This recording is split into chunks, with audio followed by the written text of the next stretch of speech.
નમસ્કાર દર્શક મિત્રો, બીએન ન્યૂઝમાં આપનું સ્વાગત છે. આપ નિહાળી રહ્યા છો બીએન ન્યૂઝ ભરૂચ.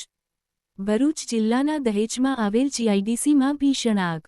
મળતી માહિતી મુજબ ભરૂચ જિલ્લાના દહેજમાં આવેલ જીઆઈડીસીમાં આવેલ કેતુલ કેમિકલ કંપનીમાં અચાનક આગ ફાટી નીકળતા દહેજ જીઆઈડીસીમાં અફરાતફરીનો માહોલ સર્જાયો હતો અને ટૂંક સમયમાં જ આગે વિકરાળ સ્વરૂપ ધારણ કર્યું હતું અને કંપનીના પ્લાન્ટના મોટા હિસ્સાને આગે ઝપેટમાં લઈ લીધો હતો.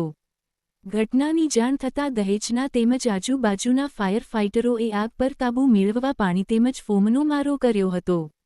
ઘટનાનું કારણ હજુ સામે આવ્યું નથી. રિપોર્ટર ઇમરાન દિવાન, બીએન ન્યૂઝ ભરૂચ.